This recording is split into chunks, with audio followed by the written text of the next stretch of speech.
마태복음 우리 12장 오늘 할 차례인데 기도하고 시작하죠. 좋으신 하나님 감사합니다. 오늘도 하나님과 더불어서 우리가 마태복음을 공부하고자 합니다. 은혜를 허락하여 주시고 우리에게 주시는 메시지와 말씀을 우리가 잘 이해를 하고 마태복음을 전체를 다 볼 수 있는 안목과 또 세밀하게 볼 수 있는 또 시야도 우리에게 허락하여 주시고 이해할 수 있는 이해력도 허락하여 주옵소서. 예수 그리스도의 이름으로 기도합니다. 아멘. 오늘 12장이 내용이 좀 많아요. 내용이 많고 전체 50절까지 있어가지고 암만 봐도 오늘은 좀 그 12장을 나눠서 해야겠다 싶어서 12장 1절에서 21절까지만 오늘 하고 다음 주에 나머지를 하도록 하겠습니다. 12장 1절부터 먼저 보시면 이 1장과 1장의 1절부터 8절까지는 예수님께서 안식일을 범하는 사건이 나와요. 제자들이 이삭을 이렇게 중간에 가다가 배고프니까 그 이삭을 먹은 것을 가지고 바리새인들이 시비를 걸고 그 안식일의 개념과 또 안식일을 어떻게 행할 것인가에 대해서 예수님께서 말씀하시는데 우리가 본문을 좀 들어가 보면 그때에 예수께서 안식일에 밀밭 사이로 가실새 제자들이 시장하여 이삭을 잘라 먹으니 라고 되어 있죠. 여기서 그 누가복음에 보면요 좀 더 자세히 나와요. 누가복음 6장에 보면 그 제자들이 밀밭 사이를 지나가면서 밀을 이렇게 손에 가져다가 손에 비벼서 이렇게 먹었다라고 자세하게 나와 있는데 이 히브리 당시에 이 안식일에 하지 말아야 될 개념 가운데 하나가 추수입니다. 추수. 밀을 이렇게 손에 비벼서 먹는 행위를 추수행위라고 사람들은 간주했어요. 그래서 사람들이 왜 너의 제자들이 이삭을 잘라 먹느냐, 왜 안식일에 하지 말아야 될 추수를 하느냐라고 이제 항의를 하는 거죠. 이제 2절 보시면 바리새인들이 보고 예수께 말하여 보되 당신의 제자들이 안식일에 하지 못할 일을 하나이다. 그러니까 추수하는 거예요. 추수. 그러니까 우리는 추수할 때 낫을 가지고 이렇게 베는 거를 추수라 생각하지만 이 나다를 손에 대고 이렇게 비비는 거 있죠. 이것도 추수에 들어가는 거예요. 이것도 추수에 들어가서 그렇게 하면 안 된다라는 거죠. 이 나다를 가지고 이게 손으로 비벼서 먹으면 추수고 이거 비빈 거를 이 쭉정이를 날려보내는 거 있죠. 이렇게 훅 하고 불잖아요. 이게 훅 하고 날려보내는 것은 정미 행위가. 그러니까 기계를 사용하지 않고 어떤 기구를 사용하지 않고 손으로 어떤 것을 사용해도 추수가 되고 정미가 되고 그게 이제 일이라는 거예요. 물론 나중에는 이게 법이 바뀌어요. 율법이 정말 배고프고 힘들 때는 먹어도 된다라는 거로 바뀌지만 이 당시에는 그것조차 안 됐었어요. 그러니까 법이 바뀐다는 거, 율법이 바뀐다는 거는 시대에 따라 바뀐다는 거는 이게 정확한 그 진리가 아니잖아요.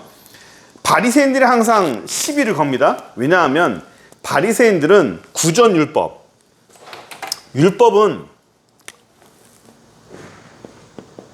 율법은요 두 가지가 나와요. 하나는 모세오경,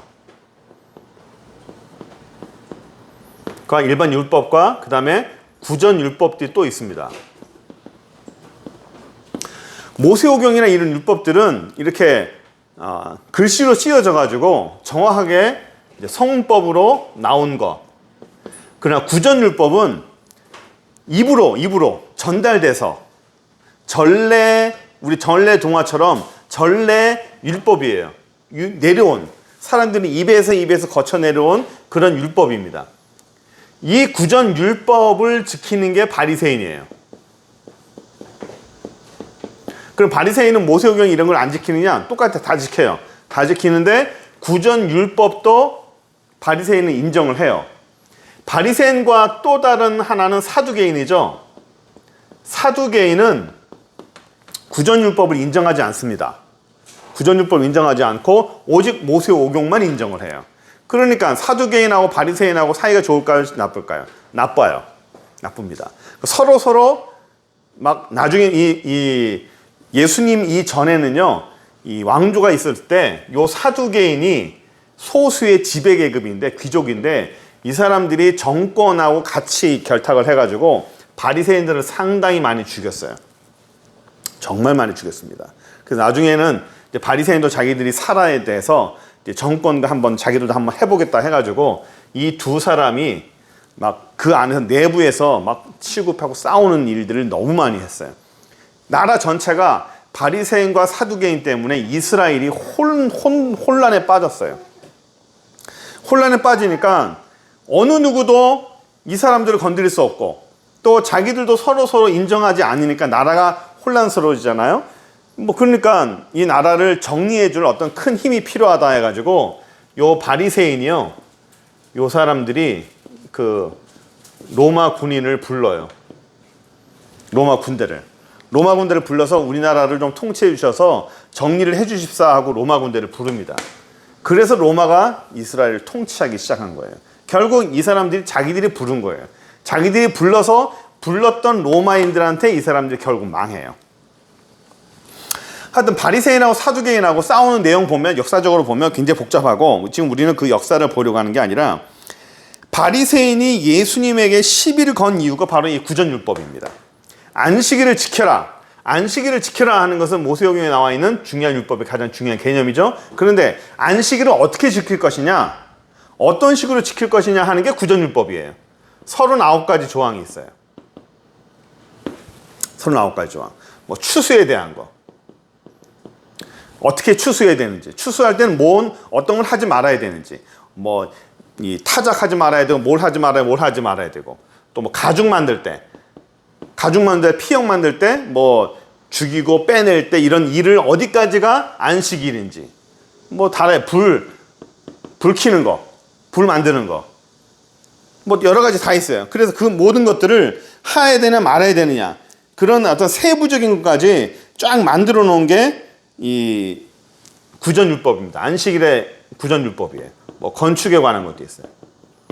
벽돌 하나만 되는 거, 벽돌 하나는 들 수 있어요. 벽돌 하나는. 하지만 벽돌 이외에는 들으면 안 되고. 그러니까 그것을 안식일의 개념에서 일이라고 하는 거죠. 일. 어느 게 일이냐, 어디까지가 일이냐. 지금도 이스라엘은 이 불 켜는 거 있죠. 옛날에는 이 모닥불을 폈잖아요. 그 모닥불 피우는 거를 지금도 연장해서, 지금은 모닥불을 피우지 않아요. 단지 이 조명을 켜잖아요. 요 조명 스위치 켜는 거를 안식일법에 위배된다 그래요. 이 스위치도 잘 안 올려요. 전날 이미 다 올려놓습니다. 전날 스위치 켜는 것도 일이라는 거죠. 일하지 말아라예요. 이 구전율법, 그러니까 추수를 하죠. 추수하지 말아라. 근데 왜 추수를 하느냐라는 거죠. 거기서 예수님하고 붙기 시작했어요. 그 3절에 예수께서 이르시되 다윗이 자기와 함께한 자들이 시장할 때에 한 일을 읽어주지 못했느냐. 그가 하나님 전에 들어가서 제사장 외에는 자기나 함께한 자들이 먹어서는 안 될 진설병을 먹지 아니하였느냐. 그러니까 다윗이 쫓겨다닐 때, 사울에게 쫓겨다닐 때 제사장 성전 안에 들어와서 제사장들이 먹는 진설병을 먹었다는 거예요. 그 진설병을 할 때 지들이 뺏어 먹은 것이 아니라 제사장이 준 거죠. 그래서 그 허기를 때우고 굉장히 위험한 상황에서 진설병을 먹어서 해결했다는 거예요. 그래서 성전 안에 있는 진설병, 이건 떡상이죠. 떡상 안에 있는 떡이에요. 이거는 제사장 외에는 못 먹어요. 제사장 외에는. 이 진설병은 제사장이 먹는데, 이걸 우리가 좀 알아야 될 게, 주말에, 그러니까 안식일날 이 제사장들이 들어갑니다. 들어가서 4명 또는 6명이 가가지고 요거를 정리하는데요. 진설병을 교체를 하고 향단도 교체를 해요. 2사람은 향단을 교체하고 나머지 2사람은 떡상에 진설병을 교체합니다. 그러니까 교체하는데 제사장이 그 안에 기존에 있던 사람이 있고 교대하는 다른 제사장 그룹이에요. 제사장이 한 명 있는 것이 아니라 반차라고 그러죠. 여기서 이제 제가 한번 여러분들 설명해 드려야 되는데, 반차라고 있습니다. 반차. 아론의 반차. 반차 또는 반열이라고 들어보셨죠? 반열. 반열. 이게 반차와 반열이 같은 겁니다. 아론의 반열 또는 레위의 반열이라고 그러죠. 레위. 멜기세덱의 반차 들어보셨죠? 멜기세덱의 반차. 멜기세덱의 반차도 들어보셨을 거예요. 멜기세덱. 이 반차가 뭐냐? 반차가 뭐냐면 한 팀이에요. 팀. 우리가 지금 쉽게 생각해서 그냥 팀으로 생각하면 돼요. 4명 또는 6명. 이게 팀으로 기울어져 있어요. 한 반차가 한 주씩 맡아요. 성전 안에서. 그래서 성전 안에서 모든 일들을 이 한 반차가 성전 안의 모든 일들을 맡습니다. 맡고 다 움직여요. 그래서 한 주가 끝나고 안식일 날 교대합니다. 다른 반차가 들어가서 성전 안에 들어가서 떡상을 교체하고 향단을 교체하고 그래서 들어가서 전부 다 일을 하는 거예요. 그 교체하는 것이 다른 반차예요. 반차. 그러니까 제사장이 많은데 그 많은 가운데서 제일 큰 사람 한 명을 뽑죠. 그걸 누구라고 그래요? 대제사장이라고 그러죠. 대제사장은 한 명이에요. 하지만 제사장은 굉장히 많아요. 레위 족속. 그 사람 다 제사장들이에요. 그 사람들이 팀을 나눕니다. 팀을 나눠서 한 반차, 두 반차, 다른 반차를 정해가지고 이게 팀으로 들어가는 거예요. 그걸 반차라고 그래요. 반열이라는 거는 족속이라는 뜻도 있어요. 반차, 반열 같은 족속이에요. 족속인데 그 반차에서 한 팀이 들어가는 거예요. 그래서 그걸 얘기를 하는 거예요. 그래서 이 성전 안에서 이 진설병을 교체하는 것도 제사장만 먹습니다.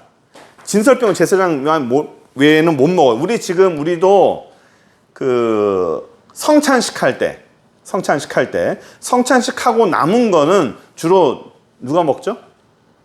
남은 거? 일반 성도들이 나서 다 나눠 먹나요? 안 그래요. 목사님만 드세요. 전통적으로 그래요. 이 전통을 가지고 이제 이 떡과 포도주 남은 것은 다른 사람이 절대로 섭취하지 않고 목사님이 그것을 나머지 정리하는 걸로, 만약에 못 먹을 것 같으면 땅에 버리는 걸로, 파묻어서 버리는 걸로 전통으로 하고 있습니다. 그게 성전이라는 거. 그래서 이 다윗이 제 성전 안에 들어가서 진설병을 먹은 걸 말해요. 그럼 여기 보면 진설병을 먹은 것은 죄잖아요. 제사장 외에는 먹어서는 안 되는 거예요. 제사장 외에는 먹어서는 안 되는 거를 일반 평민이 먹었어요. 왕이 먹어도 안 돼요. 근데 다윗이 먹었다고요. 제사장이 줘서. 그러니까 이것도 예외 규정을 둔 거예요. 예외 규정을 두는데 보세요. 그러면 이런 게 있습니다. 안식일 날 제사장이 성전 안에 들어가서 진설병을 교체하고 성전 안에 들어가서 향단을 교체하는 거는 일이에요? 안식일 규범에 벗어날까요? 벗어나지 않을까요? 일이잖아요. 일이잖아요. 그럼 일인데 진설병을 교체하는 것도 일이잖아요. 그러면 하면 돼요? 안 돼요? 안 되죠. 근데 이게 우선법의 원칙이라는 게 있어요. 우선법의 원칙. 안식일 법보다도 성전법이 우선합니다. 이스라엘은 우선법이라는 게 있어요. 우선법. 안식일법이 있어도 그 안식일법보다 성전법이 우선해요. 그러니까 그 위에 있다는 얘기예요. 그러니까 이 진설병을 교체하는 것이 안식일에 범하는 거지만 성전법이 훨씬 우선해 있기 때문에 성전법 안에서는 안식일법이 하위법이에요. 그래서 범하지 않는 거예요. 그래서 예수님께서 이렇게 얘기하는 거예요. 내가 누구다? 나는 성전이다. 예수 그리스도는 성전이라 말하는 거예요. 나는 성전이다. 그러니까 성전 안에서 이루어지는 예수님이 하는 모든 일들은 뭐라? 곧 성전에서 하는 성전법이 가장 우선법이라는 거죠. 그러니 예수님이 하는 모든 것은 안식일에 위배가 돼야 안 돼요. 안 되는 거죠. 안 되는 거예요. 이 구약의 요 얘기를 하는 거죠. 그래서 다윗과 그의 사람들이 진설병을 먹은 것도 예외지만 이 성전법에 의해서 제사장들이 진설병을 먹고 진설병을 교체하는 것도 안식일법에 위배되지 않는다. 그러면서 예수님께서 계속 말씀하시는 게 뭐냐면 5절에 안식일에 제사장이 성전 안에서 안식을 범하여도 죄가 없습니다. 너희가 율법에서 읽지 못하느냐? 내가 너희에게 이르노니 성전보다 더 큰 이가 여기 있다. 성전 안식일법보다 성전법이 우선하는데 성전보다도 더 우선하는 게 성전보다도 훨씬 우선하는 게 바로 예수님이라는 거예요. 그러니까 예수님이 모든 법보다도 훨씬 우선한다는 거죠. 그 얘기를 계속 하는 거예요. 내가 곧 성전이라는 거예요. 내가 곧 성전이다. 이 얘기를 예수님께서 끊임없이 합니다. 그 다른 성경에 봐도 그게 나오죠. 그 성전 청결법 있죠. 성전 청결. 그러니까 그 성전 안에 들어가서 장사하는 사람들을 다 내쫓잖아요. 장사하는 사람들 다 내쫓을 때 왜 그렇게 예수님께서 험하게 하셨느냐? 뭐 장사하는 사람 뒤집어 엎어버리고 뭐 그런 일이 벌어졌는데 성전 안에서 예수님께서 성전 정화를 했어요. 성전 정화를 했는데 이 성전 정화하실 때 예수님께서 분노하셨잖아요. 분노. 그리고 상을 엎어버리고 채찍으로 다 정리를 하셨어요. 이게 왜 그랬냐면 이 개념을 알아야 돼요. 예수님께서는 자꾸만 얘기하는 게 예수님 자체가 성전이라는 거예요. 예수님 자체가 성전이다. 내가 성전이다. 내가 성전이고 거룩한 성전이고 내가 가장 위법인데 성전 안에서 뭐 하냐는 거죠. 또 한 가지는 예수님께서 또 얘기하시는 게 뭐냐면 이 성전이 곧 누구를 말하냐면 바로 우리들을 말해요. 너희들이 곧 성전이다. 예수님께 초기에는 내가 성전이라고 말하면서 마지막 때도 이 성전을 허물어라. 내가 3일 만에 다시 세우리라. 예수님께서 내 자신이 곧 성전이라고 말씀하시지만 또 하나 그 계속적으로 말씀하시는 게 너희들도 나와 같은 성전이라고 말씀하시는 거예요. 그러니까 이 그 성전 정결법, 성전 정화 이 사건은 단지 예수님이 성전이라는 개념뿐만 아니라 우리가 성전이라는 거예요. 우리가 성전인데 성전 안에서 뭐 하는 거예요? 성전 안에서 성전 안이 엉망진창이 됐잖아요. 그런데 사실 당시에 성전에서 돈 환전하는 거, 그다음에 그 재물 드리는 생물, 그 동물들 있잖아요. 이 동물들이 없으면 제사가 안 돼요. 환전도 성전 안에서만 쓰이는 돈이 있잖아요. 그 돈을 환전을 해야 돼요. 안 그러면 받질 않으니까. 반드시 있어야 되는 거예요. 반드시 있어야 되는데 예수님께서는 그 안에서 전부 다 뽀개버렸잖아요. 이거는 반드시 있어야 되지만 성전이 성전 기능을 못한다는 거예요. 성전이 우리를 말씀하시는 거예요. 이거를 우리가 잘 생각해야 되는 게 그냥 기존에 있는 성전만 생각하면 안 되고 그 성전에 예수님께서 화나시는 거는 너희들이라는 거예요. 우리가 성전인데 이 성전이 뭐 해야 돼요? 거룩해야 되는데 거룩하지 않다는 거예요. 거룩하지 않아서 이거를 부셔버리는 거예요. 그래서 나중에 한번 하겠지만 제가 부산에 왔을 때 그 여기 큰 교회 어느 원로 목사님 한번 여기 오셔가지고 저랑 얘기하면서 그런 말씀 하시더라고요. 하나님이 죽그릇을 엎을 때가 있다고요. 예? 하나님이 죽그릇을 엎을 때가 있다. 하나님이 죽그릇을 엎을 때가 죽그릇을 왜 엎을까요? 죽을 언제 먹죠? 죽을 먹을 때는 두 가지 경우가 있어요. 아플 때, 또 하나는 먹을 게 없을 때. 예, 먹을 게 없을 때. 먹을 게 없을 때 기존에 남은 거 그거 가지고 푹 끓여가지고 죽을 만들어서 먹는 거예요. 근데 이 마지막 남은 그거를 하나님이 엎어버려요. 그나마 그거 남았는데 하나님이 그걸 엎어버리는 거예요. 기가 막히죠? 예? 기가 막힌 상황이에요. 그거를 누가 엎어버려요? 하나님이 엎어버린다고. 왜 그럴까요? 내 삶에서 마지막 내 죽그릇인데 그 죽그릇마저 하나님이 엎어버렸다. 그러면 다른 거 아무것도 없이 그냥 회개해야 돼. 바로 무조건 잘못했다 그래야 돼. 무조건 한번 죽을 찢었습니다. 이유가 뭡니까 따지기 전에 무조건 회개해야 돼. 이게 왜 그럴까요? 이거예요. 이거 성전 기능이에요. 성전 기능을 못한다는 거야. 성전으로서 기능을 못하고 있고 성전으로서 제자리 못하고 있다는 거예요. 그리고 예수님이 어떻게 해요? 채찍으로 때리고 그나마 있는 판 있죠. 상을 엎어버려요. 상을 잘 차려진 상을 내가 세팅된 모든 것들을 이젠 뭐 하면 된다라고 준비하고 있는 하나님 그걸 다 엎어버려요. 그리고 죽그릇도 엎어버려요. 기가 막힐 노릇이 기가 막힐 노릇이에요. 우리는 이걸 가지고 어떤 사람들은 환난이라고 그래. 내가 고난받고 있다고. 이 고난받고 있다고. 내가 하나님 앞에 내가 이 훈련받고 있는데 이건 훈련이 아니고 이건 훈련이 아니야. 이거는 훈련이 아니고 하나님 앞에 맞는 거예요. 맞고 있는 거야. 하나님이 나를 훈련시키는 게 있고 나를 뒤집어 엎어버리는 게 있어요. 이거는 환난이나 훈련이 아니고 하나님이 죽여버리는 거야. 너 한번 혼 좀 나봐 하고 채찍을 든 상황이에요. 그러니까 예수님께서 우리에게 말씀하시는 거는 여기서 말씀하시는 건 내가 곧 성전이다. 내가 성전이다. 내가 성전이기 때문에 아까 얘기했지만 안식일법보다 우선하는 게 성전법. 그러니까 안식이 내가 성전이기 때문에 성전 안에서 이루어지는 모든 행위는 안식일법에 저촉되지 않는다는 거예요. 그 얘기를 예수님께서 계속 하세요. 8절에 보면 인자는 안식일의 주인이다. 안식일의 주인이다. 그러니까 성전법 우선하니까 안식일의 주인이다.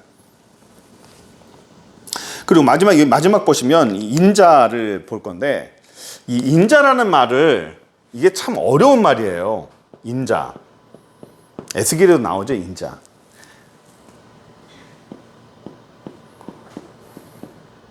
Son of Man. 이게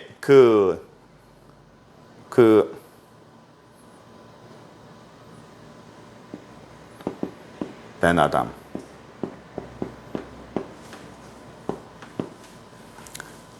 아담의 아들. 아담의 아들. 아담의 아들이라는 뜻인데 아담이 뭐죠? 사람이라는 뜻이죠. 그래서 사람의 아들이라고 표현해요. 그래서 우리나라 말로 인자라고 말합니다. 사람의 아들.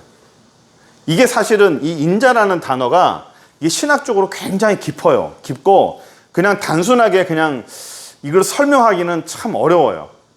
제가 어제 이걸 가지고 이걸 어떻게 하면 설명할까? 단순하게 설명할까? 이게 인자라는 이 학문이 신학적으로 굉장히 넓고 깊어요. 이건 여기서 잠깐 설명하기는 좀 어렵고 단지 이 본문에서는 예수님께서 그냥 사람이다. 사람으로서 인자는 안식일의 주인이다라는 걸로. 또 한 가지는 여기서 제가 얘기할 건 뭐냐면 인자라는 게 아까 아담의 아들이라고 그랬잖아요. 사람의 아들. 왜 아담이라는 단어를 썼을까? 그 마태복음 처음에 보면 족보가 나오죠? 1장에. 자, 1장 한번 볼까요? 1장 보시면 족보가 나와요. 족보가 나오는데 맨 처음에 족보가 아브라함부터 시작하죠. 아브라함부터 시작해서 아브라함과 다윗의 자손 예수 그리스도의 계보라 나왔어요. 그래서 아브라함부터 족보가 쭉 나옵니다. 쭉 나와가지고 그 마지막에 그리스도로 칭하는 예수가 낫다라고 해서 아브라함부터 다윗을 거쳐서 예수님을 얘기해요. 예수님은 메시아다. 그리스도 메시아라는 걸 강조하려고 하죠. 그런데 이 족보가 또 어디 나오는지 아세요?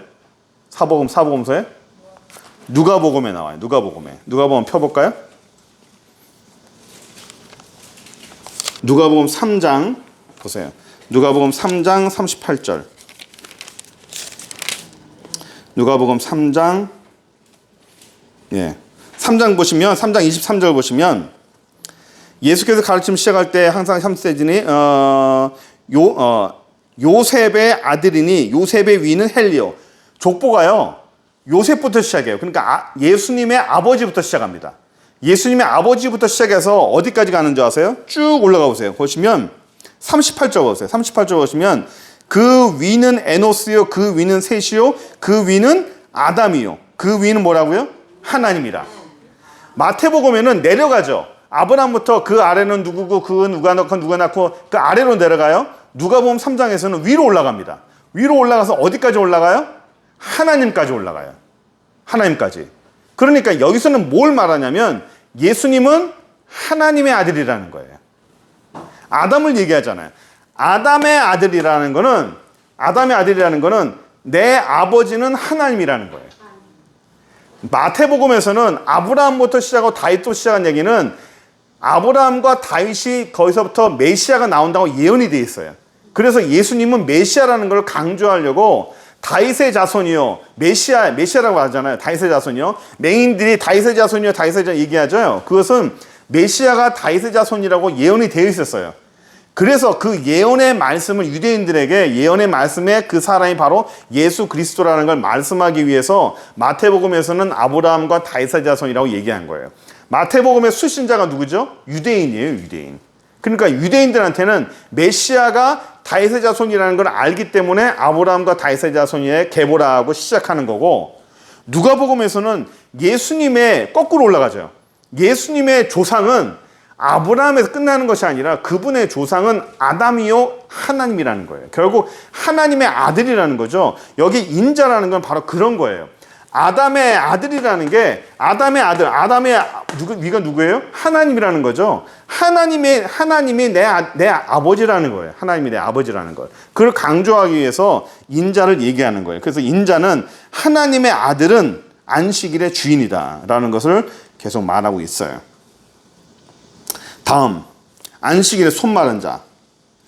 안식일에 손 마른 사람을 고치신 내용이 이제 9절부터 오늘 21절까지, 오늘 여기까지만 하려고 하는데, 그 9절 보시면 거기 떠나 그들이 회당 안으로 들어가시니라 한쪽 손 마른 사람이 있는지라 나왔죠. 한쪽 손 마른 사람이 있는지라. 누가복음 6장에 보시면 이 한쪽 손 마른 사람이 어느 쪽이라고 말하면 우측 손을 말해요. 오른손 마른 사람이에요. 우측 손 마른 사람.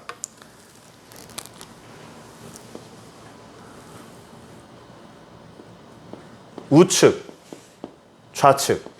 여기다 써야겠구나. 좌측. 우측과 좌측의 차이가 뭐예요? 손이 우측. 제가 그때 그 하나님 나라에 사용되는 단어와 사단의 나라에 사용되는 단어가 전혀 다르다고 그랬죠? 하나님 나라에 사용되는 단어는 우측, 아버지, 아들, 남쪽, 그 다음에 또 뭐 동쪽, 또 뭐가 있을까요? 양, 또 뭐 있을까요? 알 수 있는 거? 빛. 이 반대로 하면 어둠이죠. 양의 반대는 염소, 동쪽의 반대는 서쪽, 남쪽의 반대는 북쪽, 아들의 반대는 딸, 아버지의 반대는 어머니. 그러니까 이게 우측은 하나님의 나라예요. 하나님 나라. 하나님 나라에 사용하는 단어가 이거예요. 좌측은 사단의 나라예요. 사단의 나라에 사용하는 단어가 이거예요. 그러니까 하나님 나라에서는 요 오른쪽에 있는 단어 외에 이 좌측에 있는 단어를 사용이 안 됩니다. 개념이 그래요. 개념이. 이쪽 단어는 사용을 못 합니다. 사용할 수가 없어요. 그래서 항상 하나님 나라, 하나님과 관계된 거에서는 항상 모든 게 오른쪽에 나와요. 동쪽이 나와요. 빛이 나오고, 양지가 나오고, 양이 나오고, 아버지가 나와요. 그러나 하나님과 관계없는 반대적인 사단의 나라에서는 항상 여인이 나오고, 북쪽이 나오고, 서쪽이 나오고, 염소가 나오고, 어둠이 나와요. 그러니까 뭐 서쪽에서 좋은 것이 나타났다, 서쪽에서 뭐 좋은 것이 나타났다, 뭐 북쪽에서 뭐가 일어났는데 이게 좋은 건지 나쁜 건지 모르겠다. 북쪽에서 나타나는 건 절대 좋은 게 없어요. 서쪽에서 나타나는 건 절대 선한 게 없습니다. 염소에서 절대로 선한 것이 없어요. 사단의 나라에서는 절대로 선한 게 나올 수가 없어요. 그러니까 하나님 나라에서 항상 우측이에요. 그래서 모든 하나님의 일을 할 때는, 하나님과 관계된 일을 할 때 항상 오른손을 사용합니다. 왼손은 부정한 걸 할 때 항상 왼손을 사용해요. 악수할 때도 오른손을 사용하고, 밥 먹을 때도 오른손을 사용하고. 우리 어릴 때 부모님들이 맨날 그러잖아요. 바른 손으로 밥 먹어라. 왼손으로 밥 먹으면 혼났어요. 저도 어릴 때 기억이 생생하게 나요. 왼손으로 밥 먹으려고 했더니 딱 맞으면서 바른 손으로 밥 먹어. 그리고 오른손은 곧 바른 손. 오른손은 곧 바른 손이라는 게 우리 머릿속에 이미지가 들어와 있어요. 이스라엘도 똑같아요. 오른손은 바른 손이에요. 왼손은 바른 손이 아니에요. 정상이 아니에요. 그래서 우측 손이 말랐다는 얘기는 할 수 있는 게 아무것도 없어요. 왼손으로 만지는 거는 다 부정해져요. 왼손은 부정한 일을 해야 되고, 만지면 부정해지는 건 항상 왼손으로 만져요. 근데 부정한 거를 오른손으로 만지면 내 전체가 부정해지지만, 부정해질지라도 왼손으로 만지면 좀 괜찮아져. 근데 왼손은, 그러니까 사람들하고 악수를 할 수 있을까 없을까요? 안 돼. 밥도 왼손으로 먹으면 안 돼. 왼손은 할 수 있는 게 없어요. 아무것도 없습니다. 그러니까 이 사람은, 우측 손이 말랐다는 이 사람은 할 수 있는 게 없어요. 할 수 있는 게 없습니다. 그냥 화장실 갔다가 뒤처리만 왼손으로 할 수 있어요. 뒤처리는 왼손으로 해야 돼요. 그러니까 그 외에 하나님 나라와 관계된, 예배와 관계된 것도 역시 아무것도 못해요. 비정상이에요. 이 사람은 성전 안에 들어갈 수 있을까요, 없을까요? 성전 안에서 예배도 안 돼요. 그러니까 예수님께서 우리 지난번에 얘기했지만, 비정상인 사람은 하나님께 예배를 드릴 수가 없기 때문에, 하나님께 예배 드리지 못하는 비정상은 하나님에게 버림받은 사람이라고 이 당시에 사람은 생각했어요. 죄가 있기 때문에. 그래서 이 사람의 병을 고친 것이 아니라, 그 사람들이 언제부터 꺼졌는지 모르겠다. 어쨌든 하나님 나라에서는 이런 단어를 쓸 수가 없고, 그래서 우측 손이 마비됐다는 얘기는, 말랐다는 얘기는 그 사람이 할 수 있는 것이 없고, 또 하나님 나라에서도 하나님의 원하시는 것을 할 수가 없다는 그 의미에서 우측 손을 말랐다는 거, 완전히 무능하다는 겁니다. 그 사람이 아무것도 할 수 없는 무능한 사람이라는 것을 표현하려고 우측 손이 말랐다라고 성경에서 말하고 있는 거예요. 아무것도 못한다는 거죠. 그래서 사람들이 예수를 고발하려 하여 물어 이르되, 안식일에 병 고치는 것이 옳으니까? 예수께 이르시되, 너희가 어떤 사람이 양 한 마리가 있어 안식일에 구덩이에 빠졌으면 끌어내지 않겠느냐. 안식일법이 있지만 그 안식일법보다도 생명을 구원하는 게 더 낫지 않겠느냐라고 말하는 거예요. 그래서 이걸 가지고 이제 이 사람은 요 사람들이 예수님을 함정에 빠뜨리게 하려고 바리새인들이 만들어 놓은 함정 같죠.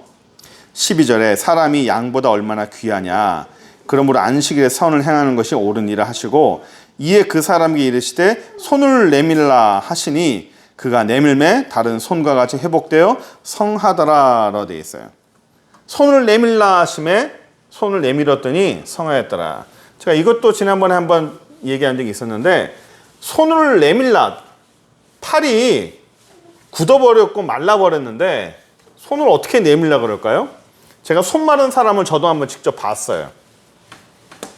제가 부산 내려오기 전에 그 서울의 어느 근처에서 이렇게 금식 기도하고 있는데, 어느 분이 아이를 하나 데리고 왔는데 기도를 해달라고 저한테 데려와서 기도해 주는데, 그 아이도 오른손이 여기서부터 여기까지가 어떤 식이냐면, 이렇게 잡고 흔들잖아요. 흔들면 이 안에 뼈가 없는 것 같아요. 이 안에 뼈가 전혀 없는 것처럼 오징어 다리 흔들듯이 이렇게 흔들려요. 전혀 뭔가 이 안에 비어있는 것처럼 그렇게 되더라고요. 아, 이런 게 손 마른 거구나라는 걸 그때 알았어요. 그러니까 오른손 마른 사람이에요. 이 사람한테 예수님께서 뭐라 했어요? 손을 내밀어라 하심에, 여기 보시면 그가 내밀매라고 되어 있어요. 손을 내밀래 하심에 그가 내밀매 다른 손과 같이 회복되었더라. 내밀매 다른 손과 같이 회복되었더라. 여기서 손을 내밀매, 요 손이라는 단어를 좀 알았으면 좋겠어요. 이 손을 내밀매, 손을 내밀어라 하니까 그가 손을 내밀었다고 되어 있죠. 사본이 여러 사본이 있는데, 제가 그때 사본 보다가 깜짝 놀란 게 하나 있었어요. 손이라고 되어 있지 않고 여기에 어깨라고 되어 있더라고요. 그 사본에는. 어깨. 그러니까 손을 내민 것이 아니라 뭘 내밀었어요? 어깨를 내밀었어요. 왜 어깨를 내밀었을까? 얘가 안 움직이니까.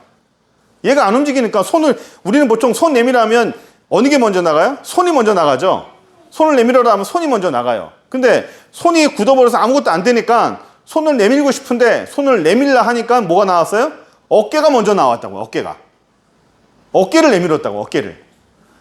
손이 못 움직이니까 어깨를 내미니까 뭐가 됐어요? 어깨를 내미니까 손도 나온 거야. 이거 뭐라고 되어 있죠? 그가 손을 내밀라 하심에 그가 내밀매라고 되어 있어요. 내밀매. 손을 내밀라 하시니 그가 내밀매. 정확하게 손을 내밀매가 아니라 내밀매. 무조건 내밀어라 했어요. 뭘 내미냐면 이 사본마다 다르지만 어떤 사본에는 손을 내밀었다고 되어 있고 어떤 사본은 어깨를 내밀었다고 되어 있고 여기는 그냥 내밀었다고 되어 있죠. 그러니까 사본마다 좀 달라요. 근데 저는 이 어깨를 내밀었다는 이 말에 좀 우리가 관심을 기울였으면 좋겠어요. 손이 막혔기 때문에 안 된다는 것을 본인도 알고 그렇기 때문에 어깨를 내밀었다는 것은 저는 이게 시도라는 시도. 전 이게 참 그때 이걸 보고 참 은혜 받았어요. 안 되지만 하라 하니까 아니 굳었는데 뭘 하라 합니까? 안 되는데 나한테 무리한 걸 요구하지 마세요라고 말하는 게 아니라 내밀어라 하니까 안 되지만 그래도 해보려고 시도라도 하니까 어깨라도 내미니까 그냥 어깨를 내미는 거예요. 어깨를 내미니까 어떻게 됐어요? 다른 손처럼 회복되었다는 거예요. 어깨를 내미니까 손이 안 되더라도 어깨라도 내미니까 됐다는 거예요. 어깨라도 내미니까 시도라도 하니까. 저는 살면서 저는 하나님 앞에 이 단어를 참 좋아해요. 시도. 뭘 해보려고 하는 시도. 사람이 제가 오늘 낮 예배 때도 얘기했지만 사람이 무언가를 하고 안 하고를 하나님이 별로 이렇게 생각 안 하더라고요. 우리가 쉽게 생각해서 저기 아이도 있지만 유치원에서 어버이날 되면요 아이들이 색종이를 가지고 카네이션을 만들어 와요. 잘라가지고 자기 딴은 최선을 다해서 막 잘라서 이렇게 색종이를 카네이션을 만들어서 옵니다. 그 막 색종이를 만들어 오면 부모님보다도 할아버지 할머니가 제일 좋아해요. 그리고 그 색종이를 만든 카네이션을 달고 어디를 갑니까? 자랑하러 나가요. 어디로? 친구들한테. 내 손주가 만든 거라고. 그럼 자기들끼리 막 싸워요.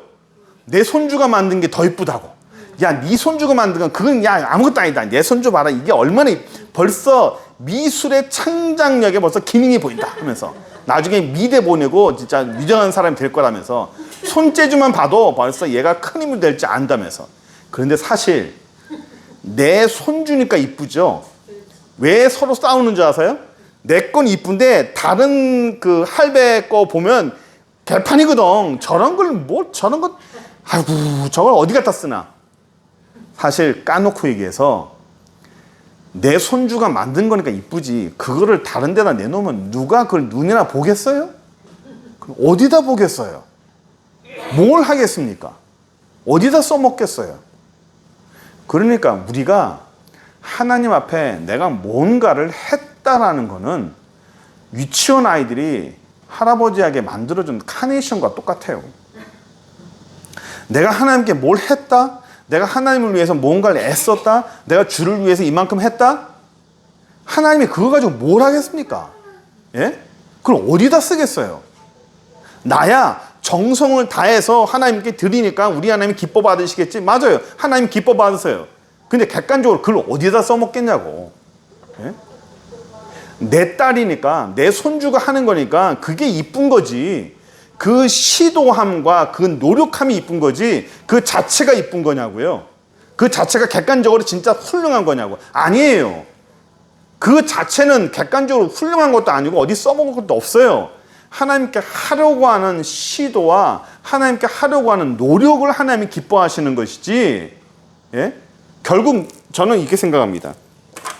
이 시도라는 요 행위가 아니라 시도라고는 의도죠. 의도. 정확히 하면 생각이에요. 생각. 하나님 앞에 저는 생각이 먼저 올바로 돼야 된다고 생각해요. 하나님 앞에 생각이 딱 바로 되잖아요. 이게 뭔가 깨닫잖아요. 전 탕자를 봐도 그래요. 탕자가 내가 아버지께로 돌아가야겠다 하고 그가 스스로 일어나 아버지께로 몸을 돌려서 발자국을 내딛었잖아요. 근데 성경에 뭐라 나와요? 아버지는 이미 저 멀리 나와 있어. 이미 아들이 올 걸 알고 멀리 벗어 마주 나와 있는 거예요. 이게 뭐냐면 내가 그냥 한 발자국만 옮겼을 뿐인데 하나님은 이미 준비를 다 하고 있다고요. 예? 내가 뭔가를 시도한 게 아니라고. 그냥 처음 시도하려고 한 발자국만 내딛었을 뿐이에요. 뭔가 열매를 거둔 것도 아니야. 뭔가 내가 큰 걸 한 것도 아닌데 그냥 내가 시도하려고 생각만 했을 뿐인데 그냥 일어났을 뿐인데 하나님은 모든 걸 다 바꿔놨다고. 이거를 너무 많이 느껴요. 하나님 앞에서 우리가 뭔가를 하고 안 하고가 아니라 저는 시도하는 게 참 중요하다고 생각하고 생각이 중요한데 제가 경험한 걸 잠깐만 말씀드릴게요. 저는 이제 이 내비 출신이니까 이렇게 오랫동안 정말 오랫동안 사람들 제자 훈련을 시켜놨어요. 눈앞에서 테이블 앞에서 1대1로 또는 1대2로 1대3으로 이렇게 해서 사람들을 제자 훈련 시켜왔는데 이렇게 오랫동안 한 이유는 그 사람이 예수를 1년 믿었던 10년 믿었던 20년 믿었던 내 눈앞에서 사람이 변하는 거예요. 내 눈앞에서 사람이 변하는 거를 제가 보기 때문에 그것 때문에 보람을 느껴서 사는데 참 재미있는 거는 어느 순간인가 그 사람의 눈빛이 탁 변할 때가 있어요. 눈빛이 이렇게 굉장히 뭐라고 설명하기 참 어려운데 굉장히 맑아지면서 눈에서 이 빛이 탁 날 때가 있어요. 뭐지? 저도 놀래요. 뭐지? 매번 그래요. 매번 어떤 사람이든지 그 사람이 탁 눈빛이 바뀔 때가 있는데 그래서 중간에 제가 한번 이번에는 누구든지 물어보리라. 그래서 얘기하다가 갑자기 눈빛이 탁 바뀌길래 제가 말을 중지하고 지금 당신 지금 무슨 생각했냐고 지금 당신 속에서 무슨 생각이 떠오르고 무슨 변화가 나타나냐고 제가 막 물어봐요. 그럼 그 사람이 깜짝 놀라죠. 왜 그러냐고.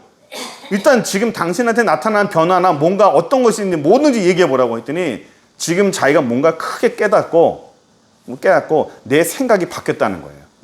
큰 마음이 바뀌었다는 겁니다. 그거를 한 사람만 얘기한 게 아니라 여러 사람이 많은 시기에 따라서 그 사람들이 똑같이 얘기하는 걸 제가 들었어요. 좀 약간은 다르지만 제가 결심을 했다든지 뭔가 큰 걸 깨달았다든지 이 안에서 뭔가 좀 변화가 크게 나타날 때 이 눈빛이 딱 변하더라고요. 그러니까 생각만 변해도 정말 많이 변해요. 기도하시는 분은 알겠지만 우리가 하나님 앞에 어떤 결단을 한다든지 내 안에서 어떤 큰 깨달음으로서 하나님 앞에 무언가를 어떤 계획이나 네 안에서 심령이 딱 변하잖아요. 그러면 내 주변의 영적인 공기가 확 달라지죠. 예? 그러니까 내가 뭔가를 하고 안 하고가 아니에요. 내가 뭔가를 했다 안 했다, 내가 무언가를 크게 이뤘다 그거 안 해도 그냥 그것에 대해서 결심을 하고 결단을 하고 그냥 시도하려고 하는 것만 해도 하나님이 굉장히 기뻐하신다는 거예요. 저는 그래서 생각이 참 중요하다고 생각해요. 오늘 오전 예배 때도 했지만 사람이 생각이 참 부정하잖아요. 생각이. 아무리 내가 하나님 앞에 선한 생각을 하려고 막 해도 어느 순간인가 모르는 게 내 생각을 사단이 휘어잡잖아요. 나도 모르게 이상한 생각하고 나도 모르게 엉뚱한 생각하고 그러니까 생각을 하나님 앞에 이렇게 원체 부정한 우리의 생각이니까 하나님 앞에서 그런 생각만 바로 해도 하나님이 굉장히 기뻐하시는 것을 우리가 알 수 있어요. 자, 그래서 보시면 이 사람이 이 오른손 마른 사람이라고 되어 있죠. 오른손 마른 사람이라고 되어 있는데 이 사람이 다른 외경도 찾아보니까 이 사람은 나무를 다루는 나무가 아니라 돌을 다루는 사람이라고 나와 있더라고요. 석공. 그래서 이 석공이 이 오른손 마른 사람인데 이걸 고쳐주니까 이제는 자기 일을 할 수 있다는 거죠.